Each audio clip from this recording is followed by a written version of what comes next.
Bismillahirrahmanirrahim. Assalamualaikum warahmatullahi wabarakatuh. Izin memperkenalkan diri, nama saya Ida Miatin dengan NPM 19111000314, mahasiswi Prodi PGMI kelas G semester 3. Dalam video kali ini saya akan menyampaikan materi mengenai pemikiran Aristoteles dan Agustinus, guna untuk memenuhi salah satu tugas mata kuliah Filsafat Pendidikan Islam.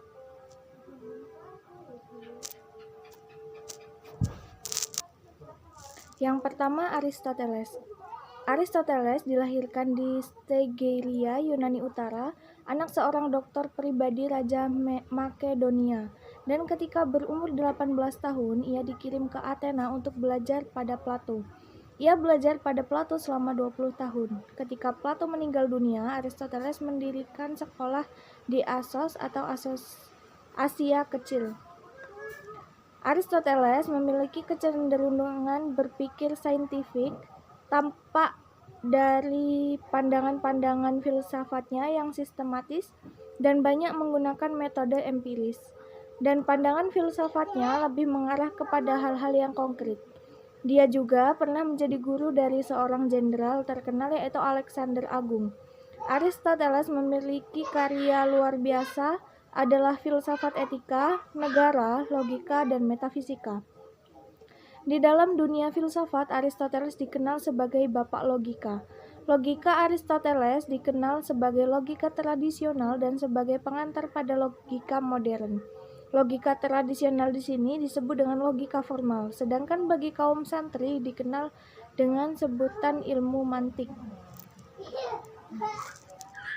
Aristoteles walaupun menjadi murid Plato, namun dalam beberapa hal ia tidak sependapat dengan pandangan Plato. Berbeda dengan Plato tentang persoalan kontradiktif antara tetap dan menjadi, Aristoteles menerima yang berubah dan menjadi, yang bermacam-macam bentuknya, yang semua itu berada di dunia pengalaman sebagai realitas yang sesungguhnya. Itulah sebabnya filsafat Aristoteles disebut dengan realisme. Pandangan Aristoteles sangat luas dalam bidang filsafat. Maka dari itu, ia juga memberikan suatu pandangan tentang konsep Tuhan. Aristoteles adalah orang yang percaya terhadap adanya Tuhan.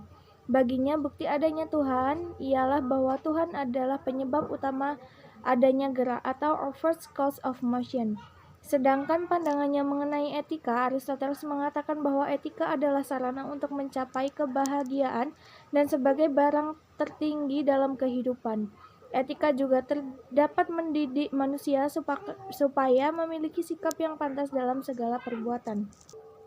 Yang kedua ada Agustinus. Santo Agustinus adalah seorang filosof abad pertengahan. Ia seorang Afrika Utara, lahir di Teges 354 Masehi, sebuah kota kecil di dekat kota Kartago yang letaknya di dekat kota Tunis sekarang.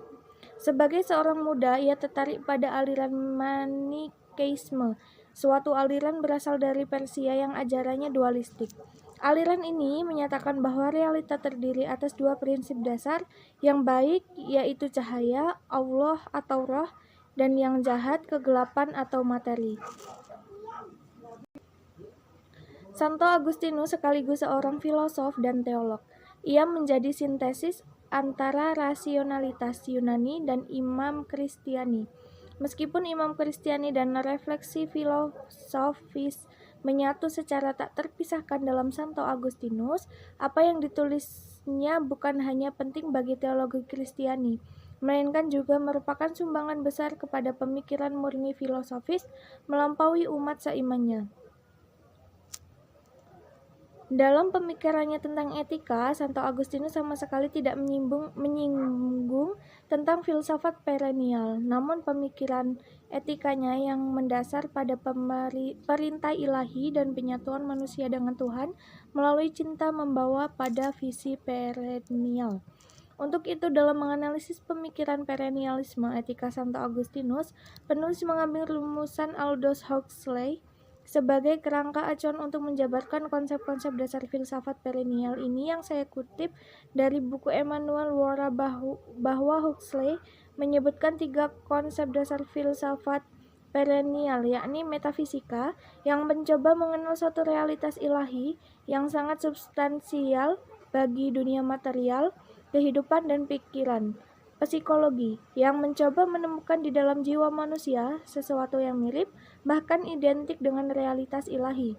Dan yang ketiga, etika, yang menempatkan tujuan atau cita-cita akhir manusia pada pengetahuan akan dasar semua being atau ground of all beings.